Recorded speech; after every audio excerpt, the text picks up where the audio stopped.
And good afternoon, and welcome back, everyone. Welcome back.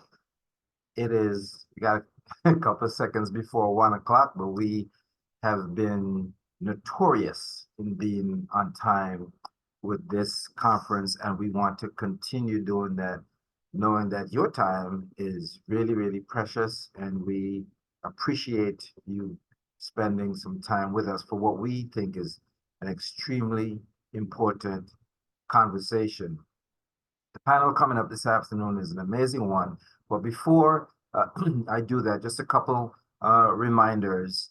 One, not a reminder, but it's just an expression of gratitude to all of our sponsors, all of them, and which you can see them on ABC's website, as well as if some of you have been here and in the Zoom room for the last 15, 20 minutes, you see the names of our sponsors that have been rolling. So we are grateful to each and every one of them. I'm really grateful for the conference planning team, which since August, we have been putting our heads together to produce what you are experiencing today. And one of the things we have consistently reminded ourselves is the fact that this conference doesn't end. The conference marks the start of ABC's annual social justice work. And in the theme, Beyond Trauma, A Journey to Wellness, is a really, really important one for so many reasons.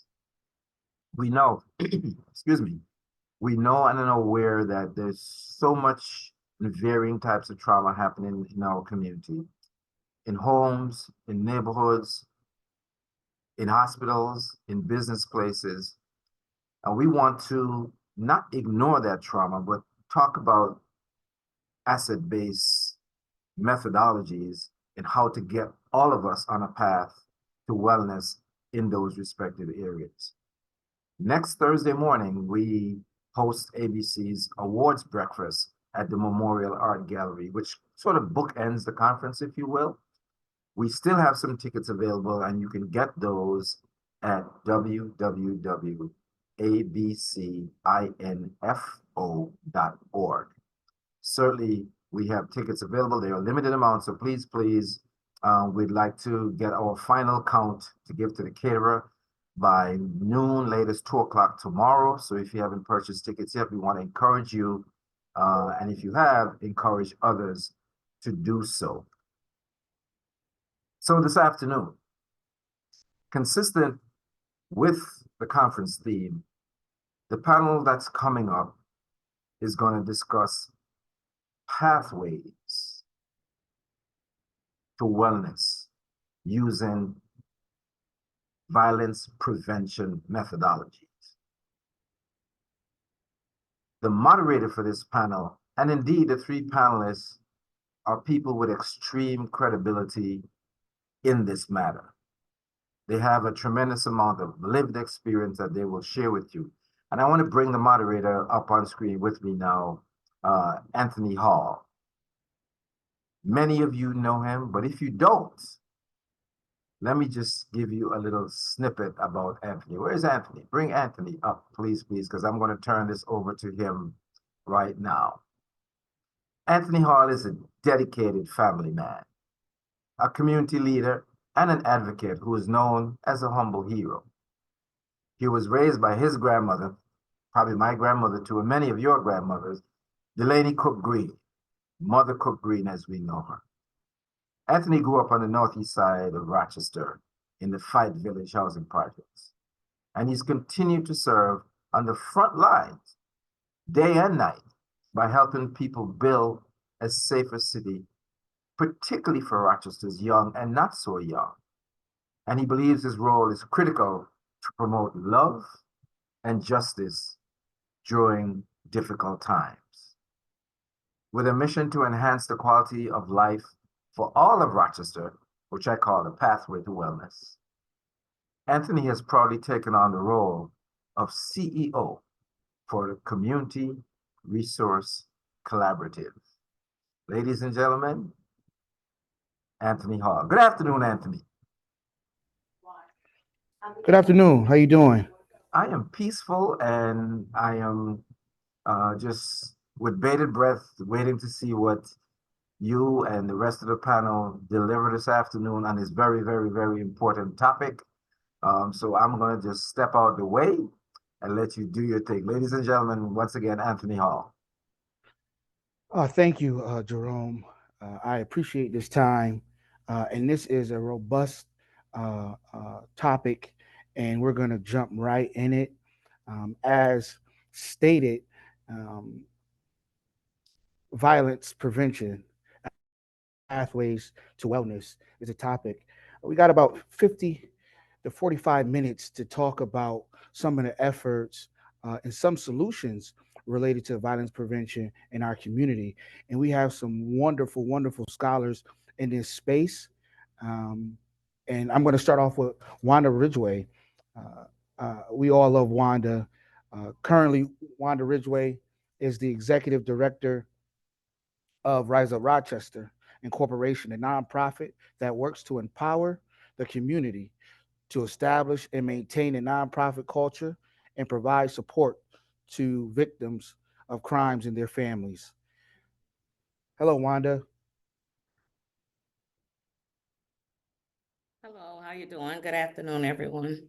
Good, good. Thank you for joining us on this panel discussion. I'm going to introduce our next panelist, um, the Victor Saunders of the city of Rochester. Victor Saunders' current role is the mayor's special advisor on violence prevention programs. Mayor Malik Evans and the administration in this fourth that he serves the administration of the city of Rochester. Vic does a whole host of other things, and we'll jump in on some of his other roles and responsibilities. And then we have the wonderful uh, Deputy Chief Stiff, who what I would like to say, I'm quite sure I get on his nerves, but uh, uh, he is a bright light in a dark place for this community related to law enforcement. So thank you for being a part of this panel discussion. Keith Stiff has been in law enforcement professional for over 30 years.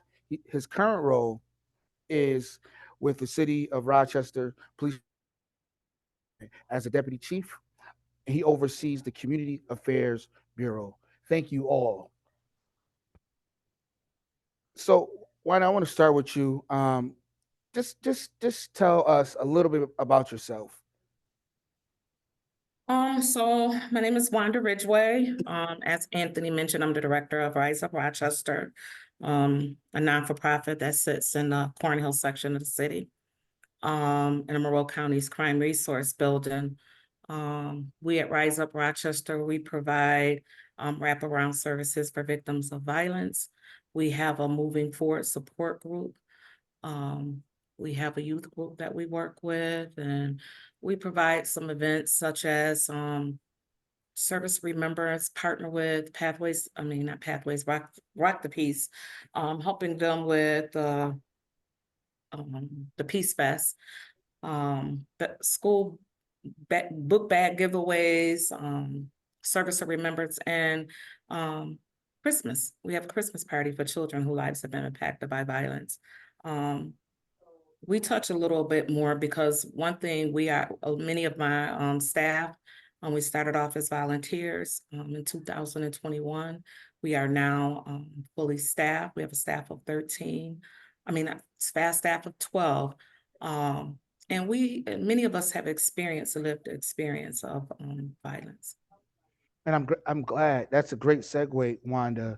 Wanda, when forming Rise Up Rochester due to personal trauma, um, so we know that the issue means a lot to you. This Mhm. issue, particularly violence prevention. Um, how can you help families heal, addressing trauma and the trends towards it, and making sure that emotional wellness is intact? What are some of the ways that you aid in that effort?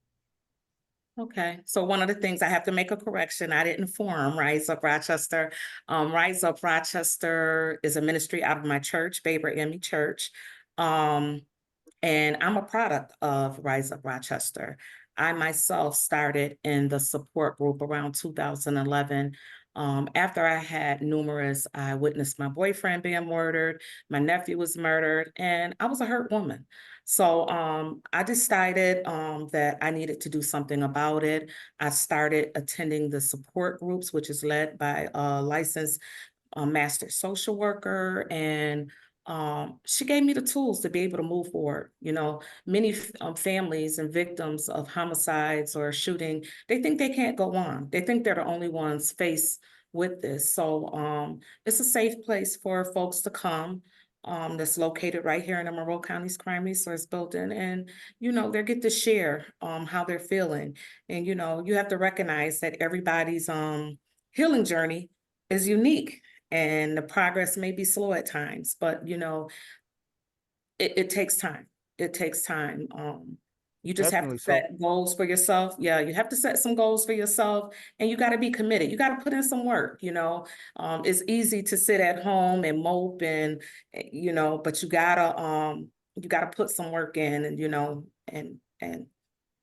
and fulfill, so you can have, you know, the ultimate goal is to have a fulfilling and meaningful life.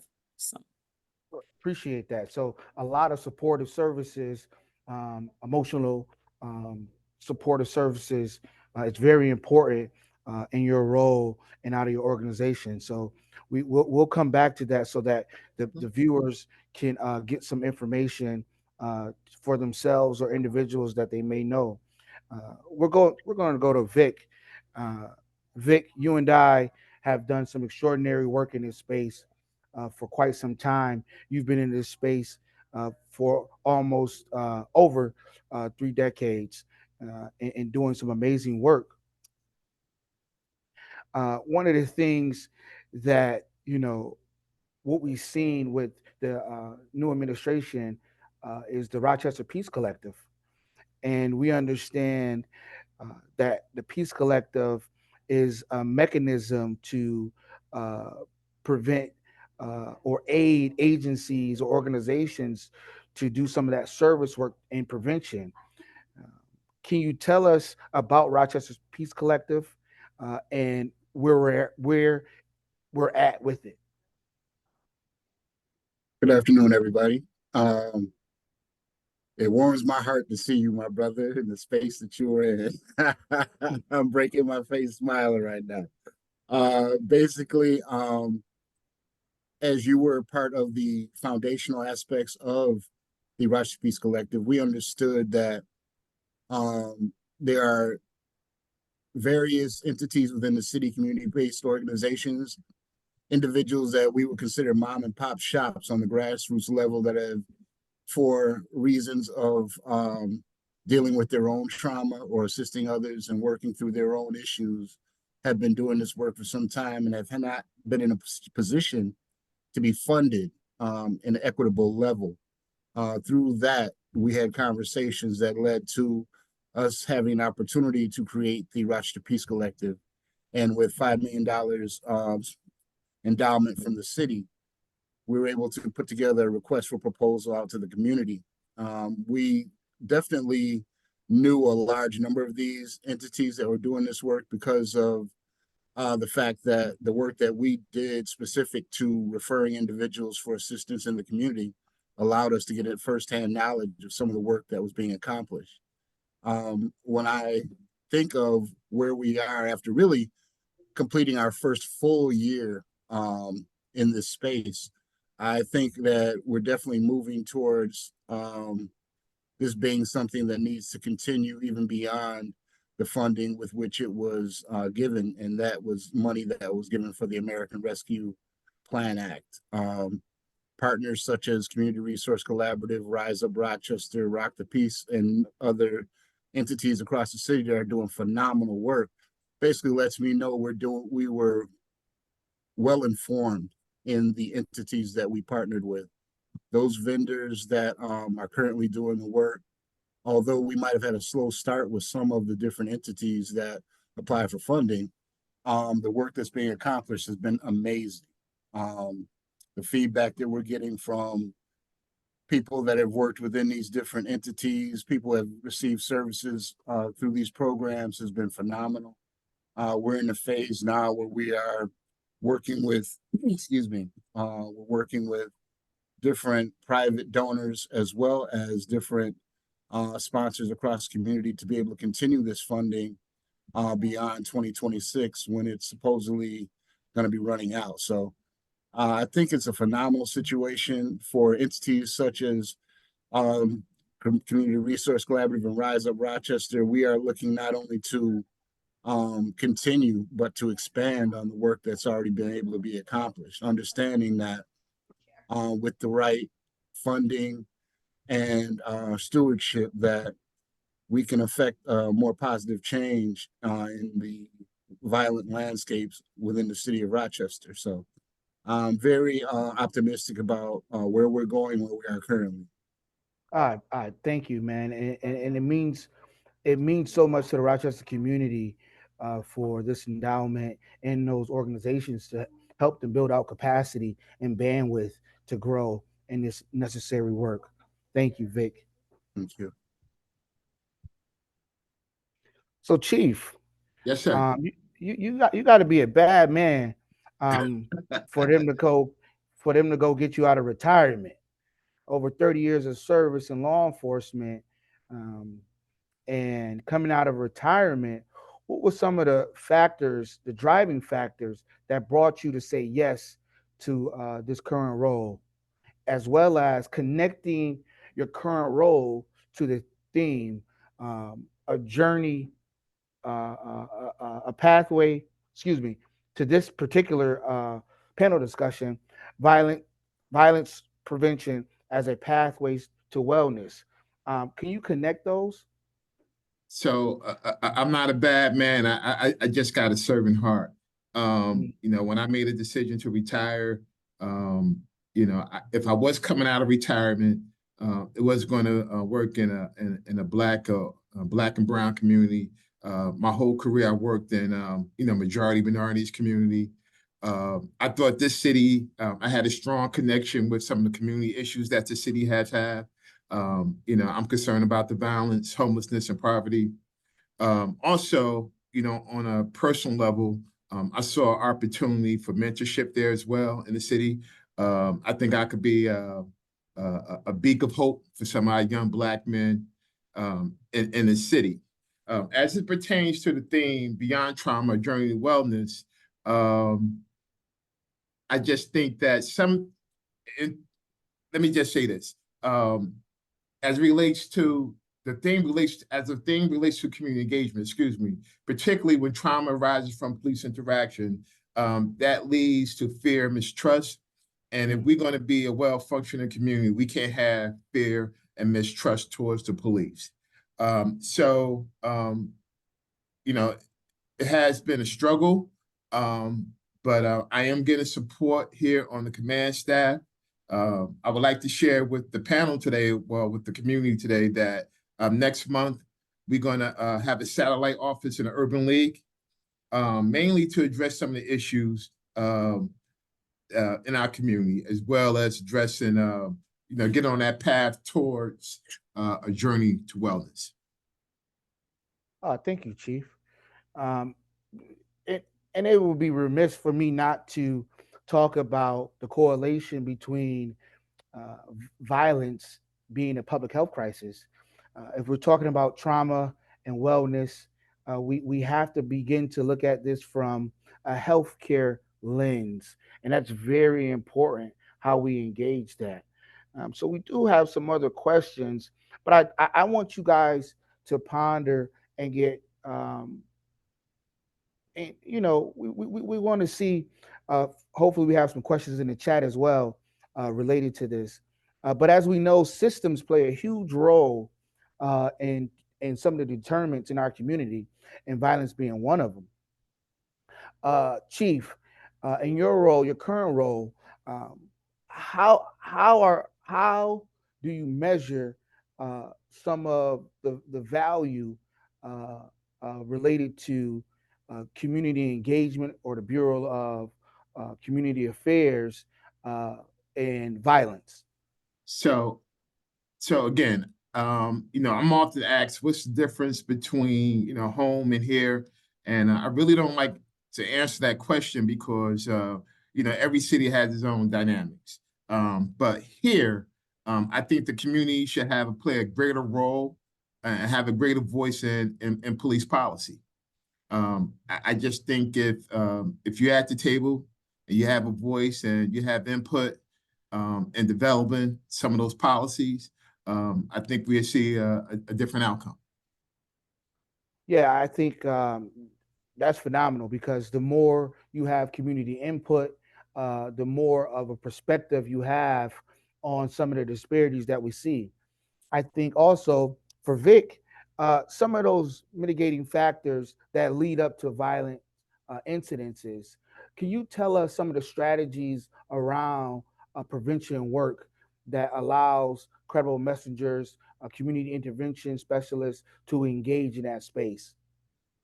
I think for us in particular, we've always noticed through the work that we've done that when you talk about violence prevention and intervention, when you look at the scope of it, it's all encompassing. You recognize all those different systemic and structural barriers that have been put in place and have been prevalent for so long here in the city of Rochester that we end up on not only dealing with the social emotional aspect of violence and the trauma associated with it, but also we have to look at the fact of the like it was spoken about earlier about the redlining that occurred and continues to occur in sections of the city of Rochester, and how the perpetuation of poverty within those neighborhoods definitely feeds into all the different negative situations that would lead to a violent act.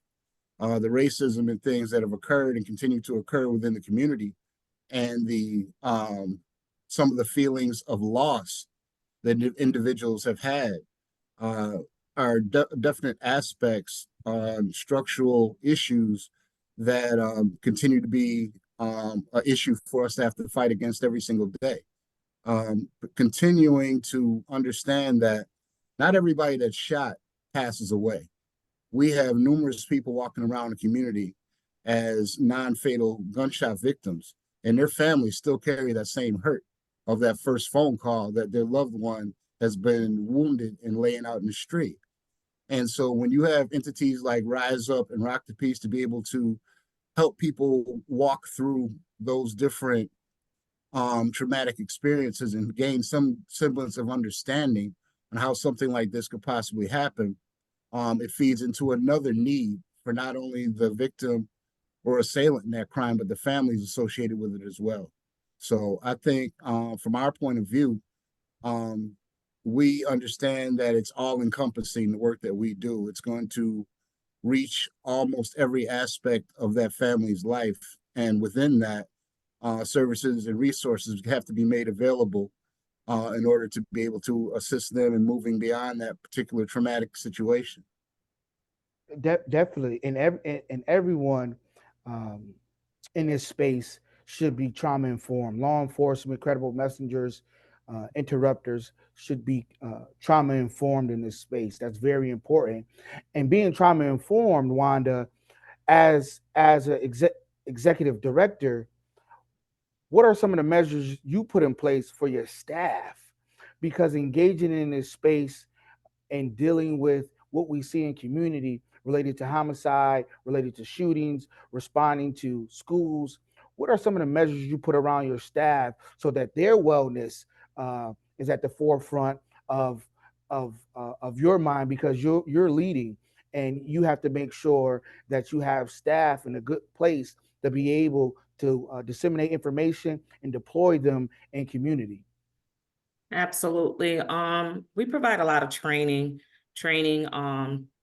trauma informed, like you said, care, conflict resolution, how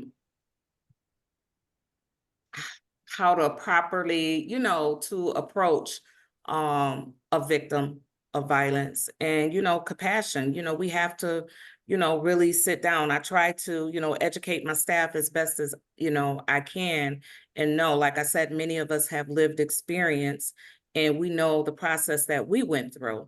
And we don't want to see others that have to go through that. And there weren't some good experiences.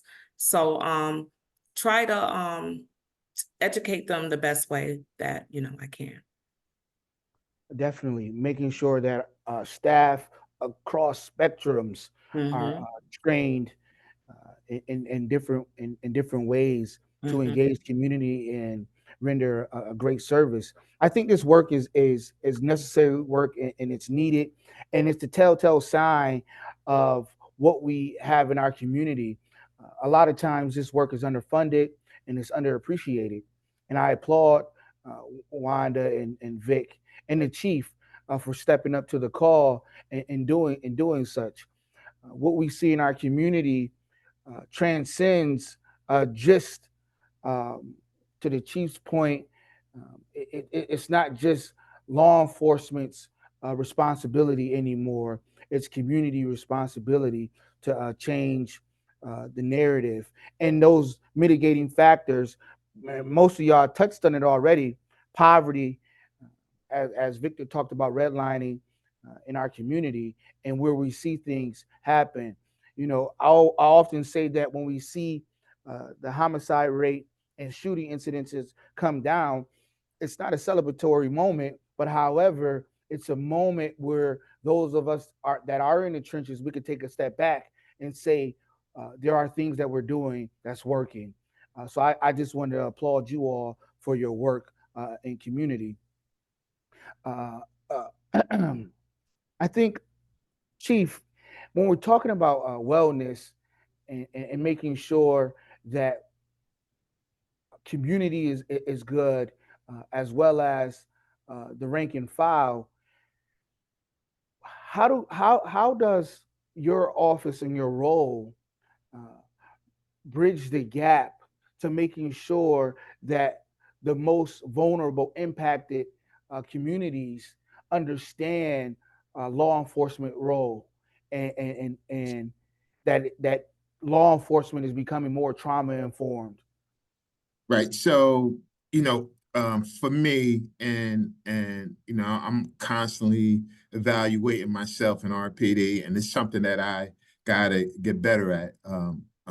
So what we're doing now, we're trying to create space where the community members have the opportunity to share their concerns, fears, or frustration with law enforcement. I think that's important as well, because it uh, allows the community to see that the office, it humanizes the officer and see them as individuals who are affected by the challenges of their profession. So we try to create those spaces so we can have those candid conversations about policing in this city. My challenge is, trying to get the officers to come out to be a part of those conversations. The fear is they're thinking is that, the community is coming after me. No, that's not the case. If we want to be the community, I think we could be, we need to be a part of those tough and candid conversations about policing. Appreciate that. I think that's important to have a check and balance system. Yep. You always want feedback because you provide a service, and in that service, you want to make sure that it's adequate and it can build out. With that being said, Vic, being a part of the administration and coming on board after a record high year of homicides and shootings, um, and we're coming around now, the end of 2023, the beginning of 2024, but we've seen some things shift and related to that space. Uh, what was some of the efforts that was put in place outside of the Rochester Peace Collective to impact what we see related to the numbers in our community? Well, first and foremost was the hiring of a manager of Pathways to Peace at that time, which was Anthony Hall. I understand that the work that we had to do on the ground as related to intervention and prevention, it was mandatory to be able to have individuals in place that could follow the lead of somebody who truly cared about the community, and also was setting a precedent for the foundational work that needed to take place in order for an entity such as that to continue in a strength-based manner. That was the first thing.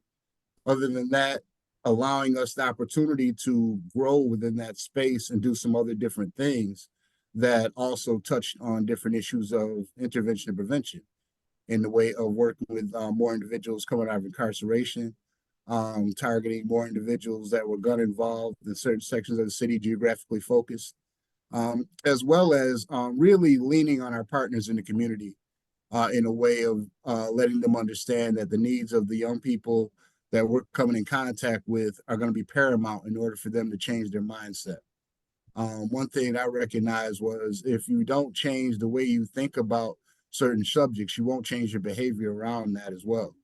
So being able to assist individuals and understanding that they're not alone, understanding that they are the community of people who truly do care, and allowing themselves the grace to be able to understand that you can change. And with change, it's not easy. It's one of the hardest things you'll ever have to do. But once you are able to start seeing some different results from your behavior, it's a lot easier for you to be able to settle in and doing that work on yourself and then those around you that can help decrease the probability of a violent occurrence happening around you and others close to you. I appreciate that. I think to your point, making sure that you have particular leadership in place to streamline efforts is very, very important in this work. And in doing such, you'll begin to see the fruits of the labor, if you will. Mhm. As we look at things in our community that impact us, from mental health, poverty, housing, the education, these things are telling, particularly around our children. And when we talk about wellness, and particularly in the Black and Brown community, when we're talking about wellness, Wanda said earlier, speaking to someone, sitting down and actually, going to a counselor, a shrinks, a professional, just to engage. Wanda, what other organizations do you partner outside of Rock the Peace that have professionals, licensed professionals in that space to help young folks and families have conversations, therapeutic conversations, to build back trust and community, to build back camaraderie with family, and to make them feel whole again? So there's numerous organizations we work with. Community Resource Collaborative is one. We work with the community support team of the city of Rochester. SNUG. Who else is there? There are so many I can't name, but as you said, is really important. One organization can't do this work alone. We have our SERVE program, community engagement to reduce victimization, where we present cases in front of a team of organizations every Tuesday, which is led by Kibo Owens. And it's working. As you said before, the numbers are down, where we create safety plans for these individuals and refer them off to other organizations that's really doing the work and helping support those families. Thank you. Thank you. Before I go on, Wanda, can you tell the viewers what's a safety plan? So a safety plan, we try to meet those individuals. It's really a hospital-based program. We meet those individuals where they're at. So if they were shot, stabbed, or had any blunt force trauma, we respond to the hospital and, sit down with them, give them probably put them in safe housing for a day or two, give them some time to think about some goals they want for themselves. Many just, you would be surprised at what some of the needs may be. Some of the needs may be, I just want a job. I just want to work, and don't know the steps to do. So, like I said, we bring those answers, that client, to the table on Tuesday, and we present it to other organizations to see how maybe, hey, can you do this while we do this, this part? And it's working. it's truly working. Kivo's doing an awesome job. He definitely is, and Mhm. making sure that a safety plan is a holistic approach Holistic, yeah. to build a village around the individual and their family. We're taking in this space what I've learned, and as we grow in this space, we're taking more cognitive approaches to address the elements in our community, and that's very important. And that's why this theme, the conference overall theme, beyond trauma, a journey to wellness, is extremely important. And I want to know from you, all the panelists, and we'll start with Victor. Um, what does that theme mean to you? Beyond trauma, a journey to wellness. What does that mean to you? Well, it means a great deal to me because, a lot of times people just see what they see on the news. They don't understand what families and communities go through when you're dealing with all the different issues around trauma. Um, the work that is being done currently out of the Office of Violence Prevention, luckily enough, contract that you helped work on, as a matter of fact, came to fruition. We were able to train our school-based staff as well as some street outreach workers, as well as advanced peace staff in cognitive behavioral therapy through National Institute for Criminal Justice Reform. This was ideal for us to gain a greater understanding of cognitive behavioral therapy and the healthy, wealthy, and wise curriculum as a way to also be able to access that and utilize it, working with some of the core groups of kids that we come across in the different art centers within the schools and things of that nature, because we understood that if we have an opportunity to spend several hours a day with a group of young people, a certain number of those young people are still dealing with different traumatic experiences, not even violence related, but in need of having some understanding and the ability to be able to talk about some of those different things that affect them negatively. So, all those different things come into play. And when you talk about the trauma beyond, that is what we deal with. You heard Wanda speak about the hospital-based intervention program, which we've been a part of since 2009. That in itself allows us an opportunity to meet with a family at their most vulnerable state. And not only then, but also be able to meet with them at a later time, making sure that all their needs are being met, that if we did referrals to different entities, that they felt safer by it. They felt heard and understood. And all those different things are paramount to them becoming, should I say, more well as they've gone through these different traumatic situations. Yeah. Thank you. Thank you. Deputy Chief Stiff, what does this conference theme mean to you? I think the chief had to hop off. Okay. Yeah, I think he had to hop off. Wanda, what does it mean to you? So the journey to wellness is about finding balance and a sense of wholeness in all aspects of life. It's like I said, you got to put in work, and it's an ongoing commitment to self-care, self-compassion, and self-improvement. So you just gotta, put that work in, try to get to support, like I said, myself, I am a product. This theme, this is me. I have my days, but thankful to the support group, I'm able to step back and pull out my bag, those tools that I learned in the support group, breathing techniques, affirmation, prayer. It's not an easy journey, but with those tools and being able to talk to a therapist, it helps and it works. So in this role, yeah, you have to talk to somebody, and and it's okay. A lot of people don't want to, but I just wanted to let you know it's all right. It's okay. It's okay to talk to someone. Yes, it is. And, beyond trauma, a journey to wellness, it's not only a mental, physical thing, it's a spiritual thing too. I think, for myself, you know, digging deep internally and making sure that, you know, I pray and give affirmation, as Wanda stated, and also making sure that as you grow, it's okay to let go of things.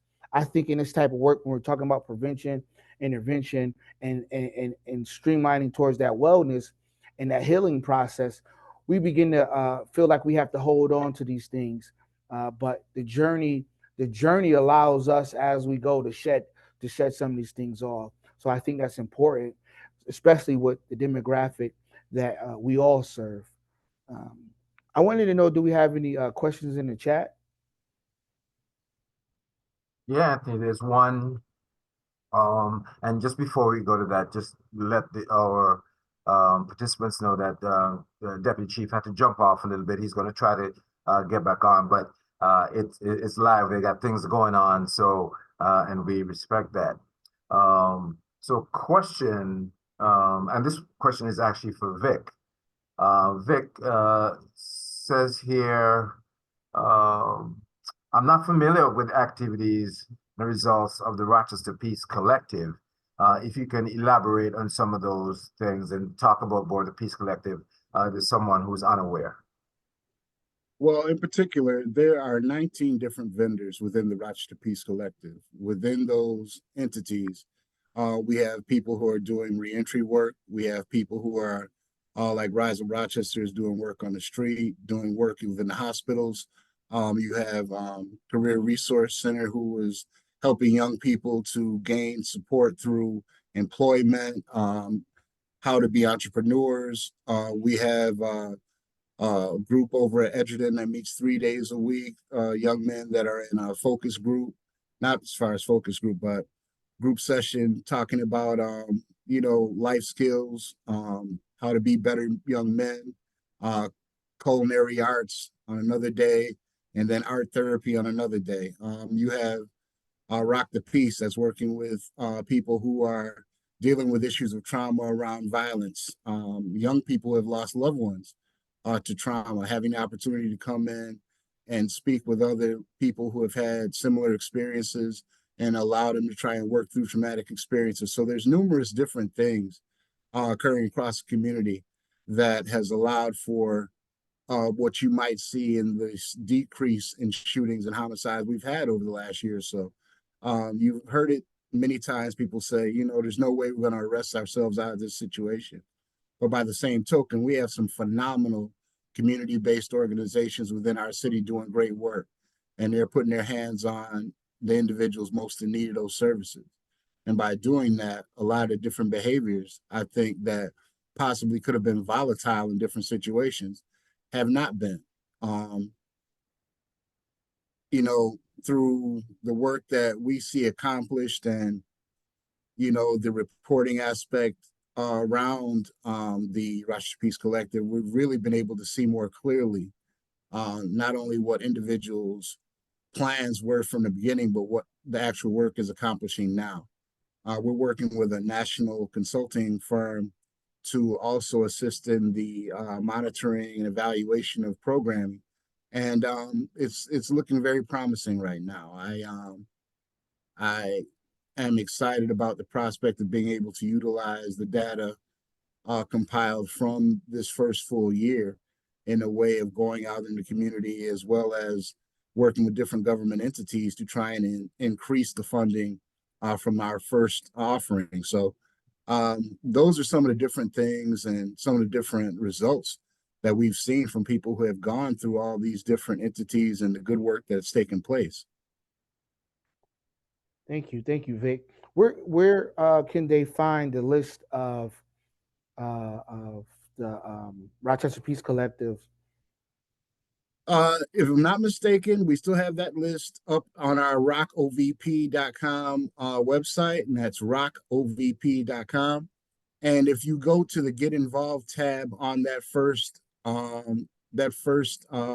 page, we have a list of service providers on the initial sheet, and then where it says more information, if you click on that, you'll have every bit of probably 45 or 50 other different community collaborative members of our office, from construction trades to healthy foods to Food Link to all the different services and things that we have accessed and have been part of our job fairs and different things of that nature. So there's that's definitely a way to be able to access that information. Or you can go to cityofrochester.gov and put in Rochester Peace Collective, and that should be able to also give you that information. As a matter of fact, Thank Anthony, you. I gotta jump in there and I gotta dock Vic's pay because there's Oh, one ABC. one yeah, there's an organization named Action for a Better Community that's part of Yeah, that Peace Collaborative. You might want to mention them.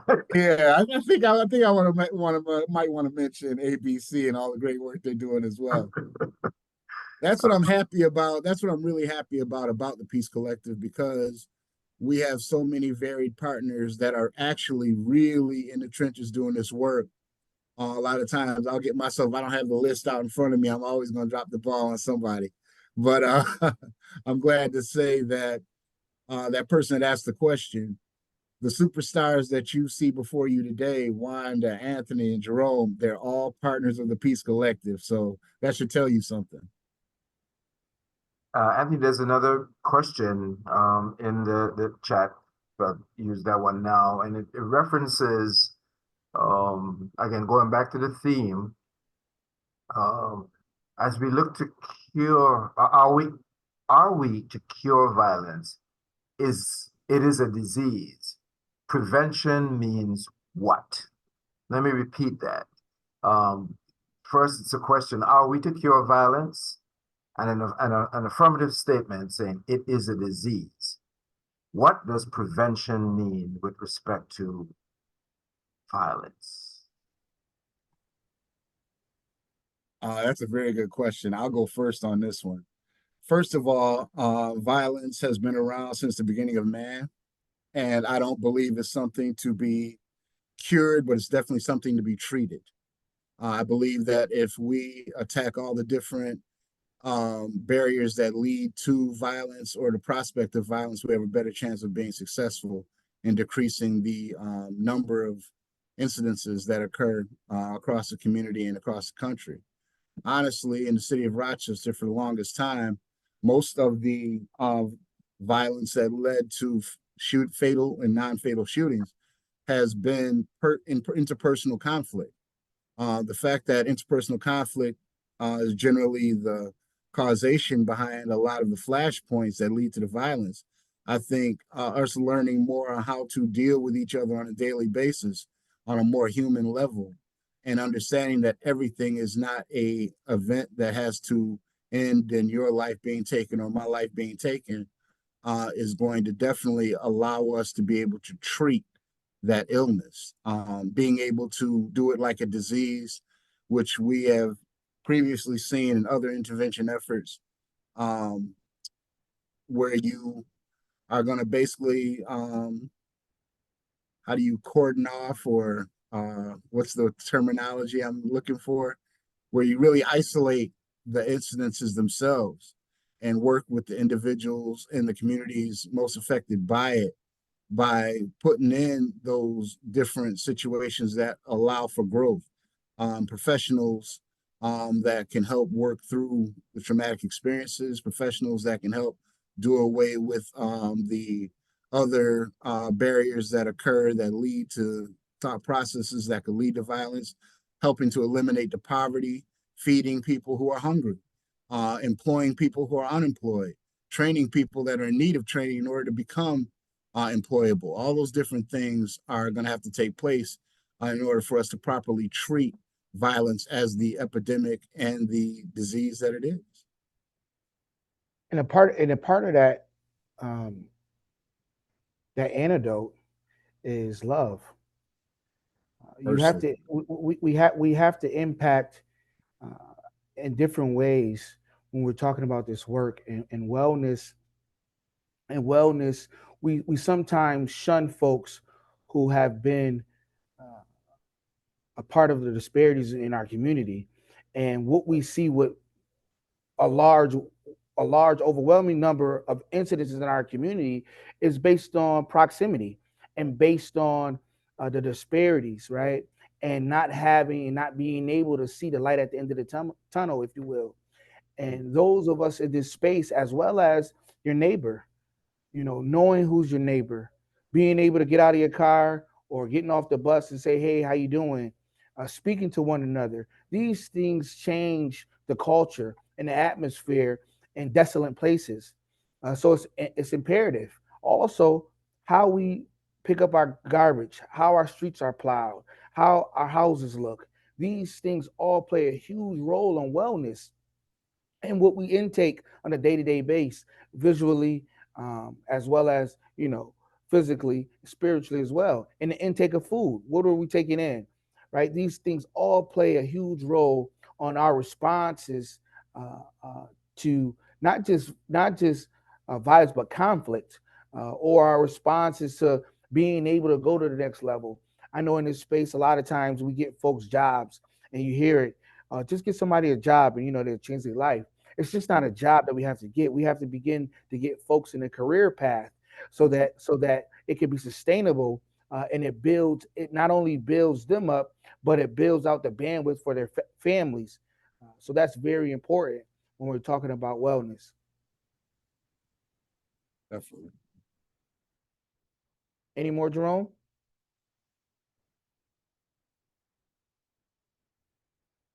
So go ahead, Anthony, back to you.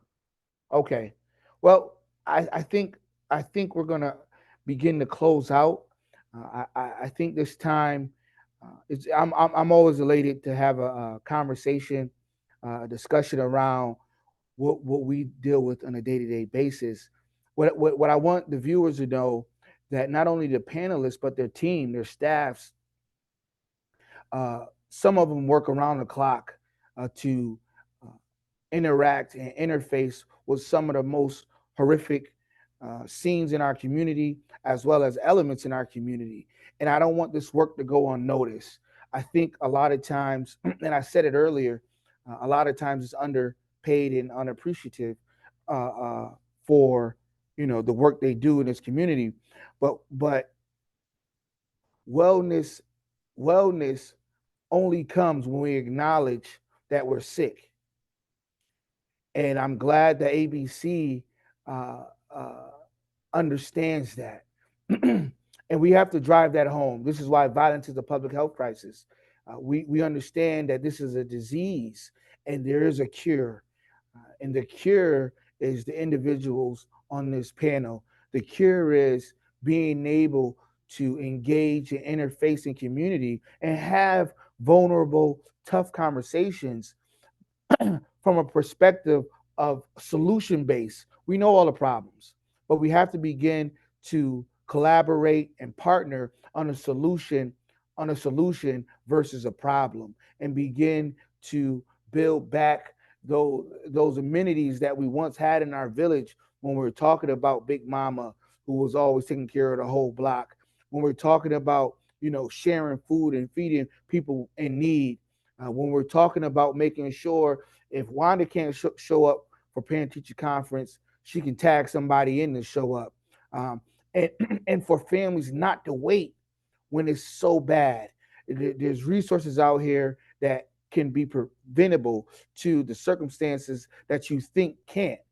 So I'm glad that ABC put this panel discussion together. To all the sponsors, thank you for sponsoring this meaningful tribute to ABC's conference. I'm looking forward to breakfast. Jerome, we need grits and fish. Please and thank you. To you all, Victor, Wanda, Deputy Chief, we applaud you. And once again, we truly, truly thank you. Well, so I heard that question, but we're not going to say goodbye yet, because I want to acknowledge the three of you and the chief, and again, apologies from the chief because he had to jump off, but this is the nature of the work. And I was kind of holding back because I have some questions. I have a couple, and we do have about 10, 12 minutes before we go to our other panel. And the question is personal to each of you, who I've known for quite some time, and knowing that you very really come out of those trenches. You live there. And some of the things I'm going to say now, you've heard it 100 times, and, you know, who's going to take care of the caretaker, you know? So I'd like for each of you, you know, just to take a minute or two and talk about, at least as a vulnerable question, how do you deal with your personal wellness? Because as you think, and I say that, what we started off saying is that each of you have like serious street cred when it comes to this issue and the lived experience. So the work that you all are doing is, I just wish everybody could understand the depth of it and the personal sacrifice. So how do you deal with your personal wellness? And I won't take a page from Anthony. No, was it Anthony's book? Who's ladies first? How about that? I knew y'all was coming for me. Okay. We always coming for you. So this is something I deal with daily, many sacrifices from my family. It was really hard for me during a time when my mom was sick. My mom just passed away from cancer. And so, but she knows I love my community. I'm born and raised here, grown up, raised my children here. And it's important for me to see, I'll just, like I said, I want to see a thriving community. I want to see community getting back to being what a community is. As for myself, I'm hard-headed. I have to learn to let go. And I'm learning. It's a process. It takes time, but I'm learning to step away and be okay with it, and to let it go. I am on call 24/7. So I'm also on the city's homicide response team. So it can be difficult sometimes. You're sitting down having dinner, you get that alarm, you got to report to homicide. It's hard, but my faith, like I said, speaking to my pastor, my counselor, my children, I just, try to be open and keep that open, honest dialogue with them to see how they're feeling.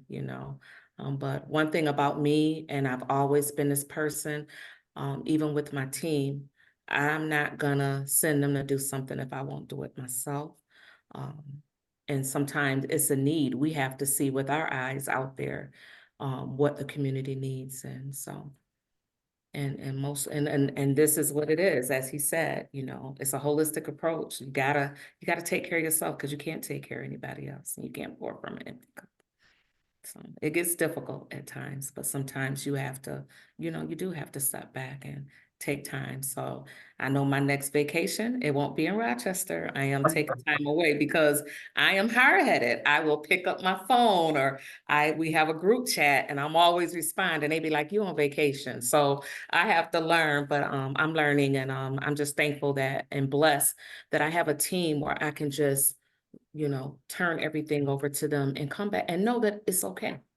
And, things are being handled, and it's okay. Thank you, Wanda. So we'll go, let me see. What will be the next category? We go with looks. Let me see. No, we go with the elder first. How about you, Vic? I honestly, within the last year or so, I haven't been the greatest about taking care of myself in that space. I'm getting better. Understanding that I have a great many people, those on the screen as well, that care dearly for me, and I know if I need to reach out to them, I have that capability. I basically allowed myself to look deeply within myself to understand, your limitations as well as shortcomings, but also to celebrate those around you that are doing well. And I think that being able to do that and affirm to myself that whatever it is I do moving forward or whatever, that the mission to always assist somebody in bettering their life on a daily basis is an opportunity. And every day I wake up, I have that opportunity. I think after as many years that has been put into this work, you have to find different ways to be able to make sure that you're paying attention to your wellness.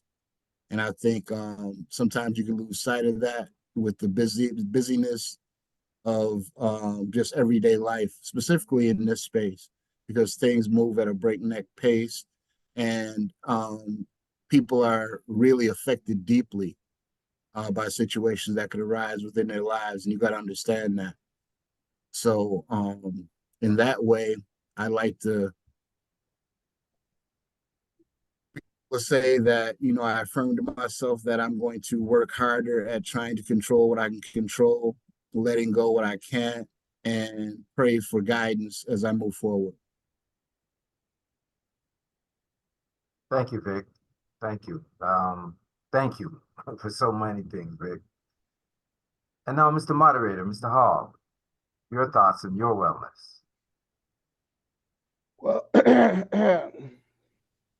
Well, I'm a servant leader. So when you say there's no such thing in my book as time off, particularly in this work. I carry the load, so Vic and Wanda doesn't necessarily have to. It's a responsibility on the young. Stokely Carmichael said it best: the young will inherit the struggle. So it's a responsibility on the young to keep the baton or keep the torch lit and do the necessary work. I have a unique discipline because I can work at any depth and be able to articulate in the boardroom or in community. And I think that's necessary. I too am trying to get better on taking a step back. I hear it all the time. Well, you're a CEO, you shouldn't be doing that no more. But I believe in do as I do and not do as I say. So I want to be an example for young people in the community. So I try to be out there as much as possible. I think what soothes me, though, I have a 4-year-old. I have 3 children, a 20-year-old, a soon to be 20-year-old. He's 19, and a 4-year-old. So what soothes me is family time and engaging in that and laughter. Most folks don't think I laugh, but I laugh a whole lot. And that's one of my greatest pastimes. I think, you know, for me, this work, it's God's work, and you can't get away from it. You can't shake it. When it's called, when you're called to it, you have to do it. And he provides enough strength for me to do the necessary things that he needs me to do to stay vigilant, to stay focused, and to stay engaged in this space. So we talk about all the time, Jerome, about upping the dose of love. Love is very important, and that's what I think I pour in as much as possible. And other folks pour in to me so that it could be an abundance of it going. Well said. And what Anthony just said, that last piece there is worth repeating. And I said over and over again, a gentleman said it to me a long time ago. And he said, love is a prescription. And then when the prescription don't work, increase the dosage. Because certainly love is a key ingredient in wellness, you know, and so thank you for bringing that into the space, Anthony, because it's really, really important when it comes down to it. But all of the things that we do, all the different programs and whatnot, and going back to what Dr. Nichols said, you know, we're relational people, and you know, trust is key in that, and love is a really, really, really high measure of trust. So once, you know, and part of that relationship building is with, for me personally, is with people who necessarily don't agree with me, you know, but at the same time, I think they love this community as I do. So, and as Elder Hanif says from time to time, we don't have to, you know, have the same thoughts in order to be unified, you know. So, but that ingredient that you mentioned, Anthony, of love is we got to have that. We got to have that. I see there's another question in the chat, and again, this is live TV, folks, so let's see what's going on. It says here, I'm just going to read it. As we move forward to make a whole community, what would you like from agencies in this conference to assist with? I think that question could be for anybody. So I'll let the moderator and panelists handle it. And certainly I have a point of view from ABC. We have about 5-6 minutes left. So let me read it again. As we move forward to make a whole community, what would you like from agencies in this conference to assist with? I guess I can start. Sure. I think we just gotta, you know, we all gotta come together, you know, realizing that we all play a part, you know, and understand that part and realize, you know, we all can do the things. I know Anthony has been having community meetings in the community. Come join those communities, learn about outreach. So you know, and let's work together. You know, we have been collaborating. You know, we want to see, you know, other organizations, more organizations come out. Like I said, you know, we could be a force. And when people see that, like, you know, you mentioned yourself, people trust you, and you know, they'll open up to you. A lot of people in the community don't trust some of these organizations, and I'm just going to be honest, because they don't feel the love. So for me, it's just come out, you know, try to support, invite people to the table so we can know what you're doing and how you can support the community. So. Vic, what do you want to see from community organizations? You know, one thing about it in this work in particular, before you do anything else, moving forward, working with anybody that comes to your agency, if you lead with love and empathy, I think that will, you know, be the first step to building a foundational relationship that will have that trust in place to be able to assist you in helping any individuals in need of service, confident in your ability to be able to help them move beyond their circumstance that brought them to your door. Thank you, sir. And Anthony, what do you want to see from the community? I think for me, a true commitment on enhancing the quality of life. I think agencies in their own rights do some amazing work, but a lot of that work is silo based. I think we have to begin to break out of the silos and be intentional on being collaborators in these spaces and understanding that there's something in our agencies that a particular agency does well, and that should be pushed to the forefront and allow other agencies that do what they do well push to the forefront. And as Wanda said, we could be a force, and just having an open line of communication across spectrums is important because the demographic we serve usually goes from agency to agency to agency, and no one knows.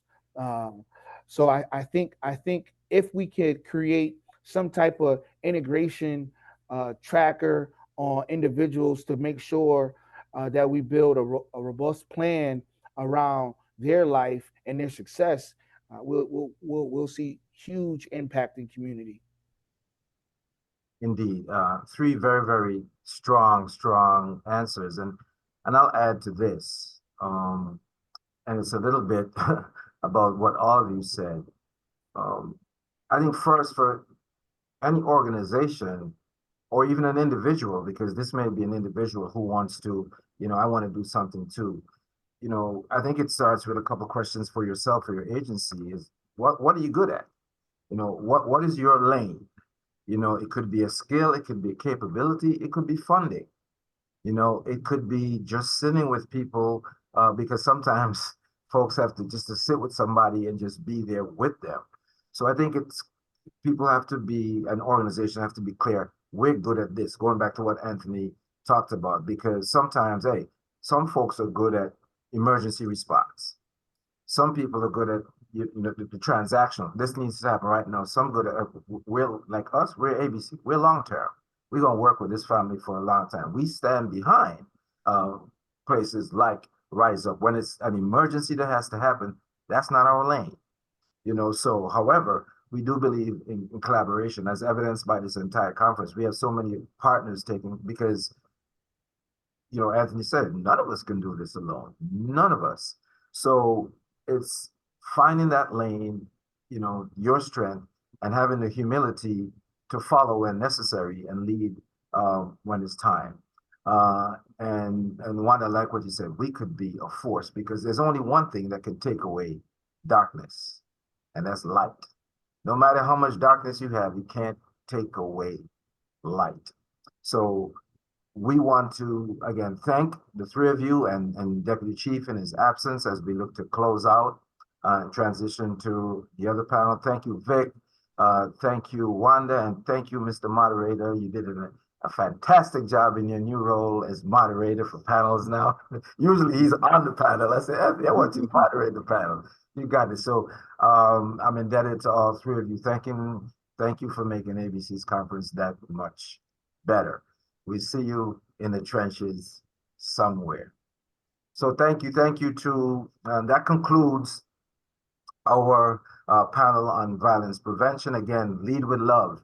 I think we can have that as the final message on that.